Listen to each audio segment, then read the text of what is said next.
लीजिए सुनिए जयशंकर प्रसाद की लिखी कहानी बिसाती। वाचन समीर गोस्वामी का है।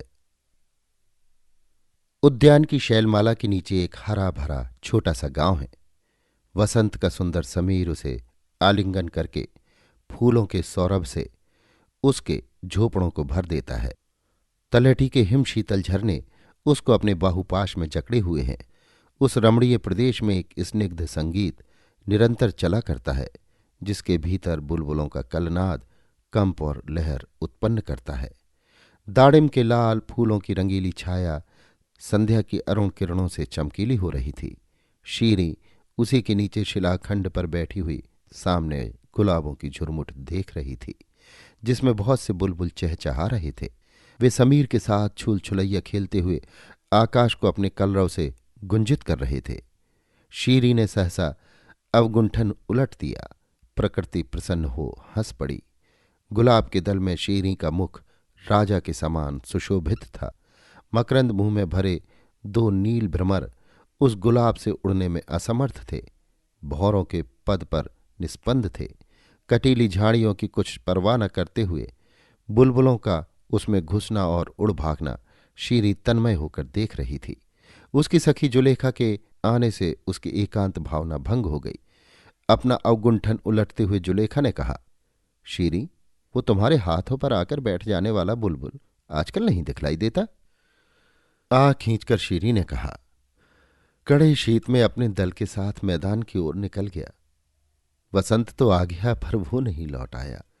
सुना है कि ये सब हिंदुस्तान में बहुत दूर तक चले जाते हैं। क्या ये सच है शीरी? हाँ प्यारी, उन्हें स्वाधीन विचरना अच्छा लगता है। इनकी जाति बड़ी स्वतंत्रता प्रिय है। तूने अपनी घंघराली अलकों के पाश में उसे क्यों न बांध लिया?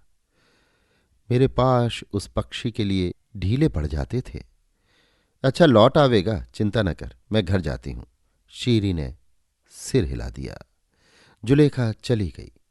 जब पहाड़ी आकाश में संध्या अपने रंगीले पट फैला देती, तब विहंग केवल कलरव करते पंक्ति बांधकर उड़ते हुए गुंजान झाड़ियों की ओर लौटते और अनिल में उनके कोमल परों से लहर उठती। जब समीर अपनी झोंकेदार तरंगों में बार बार अंधकार को खींच लाता, जब गुलाब अधिकाधिक सौरभ लुटाकर हरी चादर में मुंह छिपा लेना चाहते थे, तब शीरी की आशा भरी दृष्टि कालिमा से अभिभूत होकर पलकों में छिपने लगी। वो जागते हुए भी एक स्वप्न की कल्पना करने लगी। हिंदुस्तान के समृद्धशाली नगर की गली में एक युवक पीठ पर गट्ठर लादे घूम रहा है। परिश्रम और अनाहार से उसका मुख विवर्ण है। थक कर वो किसी के द्वार पर बैठ गया है। कुछ बेचकर उस दिन की जीविका प्राप्त करने की उत्कंठा उसकी दयनीय बातों से टपक रही है। परंतु वो गृहस्थ कहता है, तुम्हें उधार देना हो तो दो, नहीं तो अपनी गठरी उठाओ, समझे आगा? युवक कहता है, मुझे उधार देने की सामर्थ्य नहीं, तो मुझे भी कुछ नहीं चाहिए। शीरी अपनी इस कल्पना से चौंक उठी।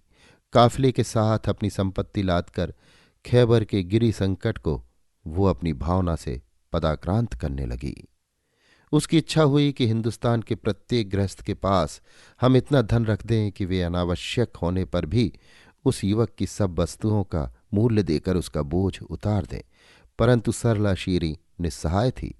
उसके पिता एक क्रूर पहाड़ी सरदार थे। उसने अपना सिर झुका लिया, कुछ सोचने लगी।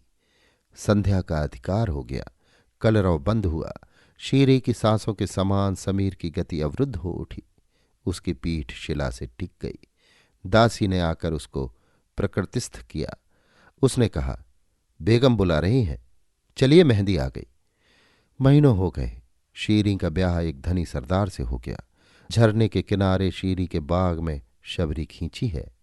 पवन अपने एक एक थपेड़े में सैकड़ों फलों को रुला देता है। मधुधारा बहने लगती है। बुलबुल उसकी निर्दयता पर क्रंदन करने लगते हैं। शीरी सब सहन करती रही। सरदार का मुख उत्साहपूर्ण था। सब होने पर भी वो एक सुंदर प्रभात था।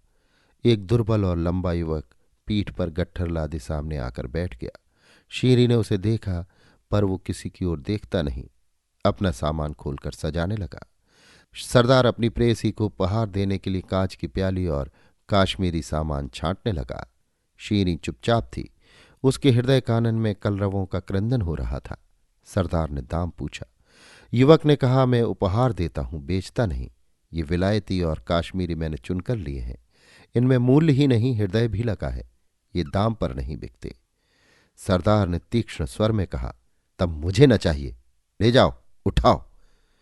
अच्छा, उठा ले जाऊंगा। मैं थका हुआ आ रहा हूं, थोड़ा अवसर दीजिए, मैं हाथ मुंह धो लूं। कहकर युवक भरभराई हुई आंखों को छिपाते उठ गया। सरदार ने समझा झरने की ओर गया होगा। विलंब हुआ, पर वो न आया। गहरी चोट और निर्मम व्यथा को वहन करते कलेजा हाथ से पकड़े हुए शीरी गुलाब की झाड़ियों की ओर देखने लगी, परंतु उसकी आंसू भरी आंखों को कुछ न सूझता था। सरदार ने प्रेम से उसकी पीठ पर हाथ रखकर पूछा, क्या देख रही हो? मेरा एक पालतू बुलबुल शीत में हिंदुस्तान की ओर चला गया था। वो लौटकर आज सवेरे दिखलाई पड़ा, पर जब वो पास आ गया और मैंने पकड़ना चाहा तो वो उधर कोहकाफ की ओर भाग गया। शीरी के स्वर में कंपन था, फिर भी वे शब्द बहुत संभल कर निकले थे। सरदार ने हंसकर कहा, फूल को बुलबुल की खोज, आश्चर्य। बिसाती अपना सामान छोड़ गया, फिर लौटकर नहीं आया। शीरी ने बोझ तो उतार लिया, पर दाम नहीं दिया। अभी आप सुन रहे थे जयशंकर प्रसाद की लिखी कहानी बिसाती। वाचन समीर गोस्वामी का था।